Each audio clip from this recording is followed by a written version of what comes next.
Hey foodies, welcome back. In today's video, we're making a refreshing Zobo drink. To make Zobo, I always start by washing my pineapple because I'm going to be boiling the skin, so I want to make sure that is properly washed. I like to use baking soda to do this because that helps reduce the bacteria and the pesticides. I'll scrub the skin thoroughly with a kitchen brush. After doing that, I like to go in with some vinegar. The vinegar also helps remove bacteria and it neutralizes the baking soda. After doing that, I just like to let it sit in a bowl for about 5 minutes and then rinse thoroughly with plain water. I'm done washing my pineapple. I'll set it aside and then get started on the Zobo leaves. For the Zobo leaves, I'm just going to give it a quick rinse. What I like to do is fill the bowl with water after adding the leaves. Then I'll give it a shake. This is just so that most of the dirt and sand can sink to the bottom. Next, I'll just scoop the leaves out with my hands. And depending on how dirty the leaves are, you can repeat this process 2 to 3 times. I got the pre-packaged leaves from an African store, so it wasn't as dirty. This is the sand that was at the bottom. Depending on where you are, you can get Zobo leaves from most open markets. If you're in the US, you can find them on Amazon and most Asian stores. It's usually also called dry hibiscus tea leaves or sorrel leaves. I'll provide a link on Amazon for the leaves if you're interested. So I've gone ahead and peeled the pineapple. I'm going to take the peel and transfer to my pot.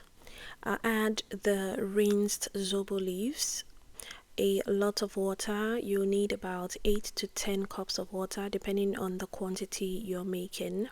I like to add some fresh herbs. I'm using mint and rosemary. I'm also adding about a tablespoon of cloves and lots of fresh ginger. I'll cover this and allow to cook for about 30 minutes. While it's cooking, I'll go ahead and cut the pineapples into smaller pieces. I'll be juicing this. If you don't have a juicer, you can also get your pineapple juice by blending until smooth and then straining. Also, if you like ginger and you want your Zobo drink to have that strong ginger taste, you can juice some additional ginger with the pineapples. My juicer is by Nama. If you want this juicer, I'll provide the link in the description box and you can save 10% if you use code KIKI10. I'm done juicing my pineapples. I'll go ahead and check on the Zobo. I'll turn off the heat and just let it sit there for about 10 minutes to cool down a bit. After about 10 minutes, I'll go ahead and strain. I like to leave the lid on and just open it slightly so nothing is splashing and it doesn't create a mess. After straining, I'll just let the Zobo sit for a few minutes just to cool down a bit. When it's a bit cool, I'll transfer to my jug or whatever I'm serving with. I'll add a little sugar while it's still warm so the sugar can dissolve.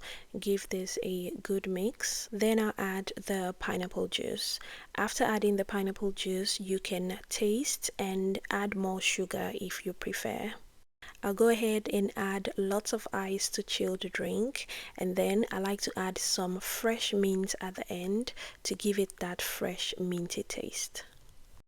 Our Zobo drink is ready. Serve cold and enjoy. I hope you found this video helpful.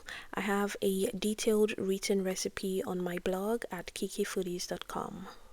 Thanks everyone for watching. Don't forget to subscribe if you haven't done so already. And if you're already subscribed, thanks for subscribing and I'll see you in the next one.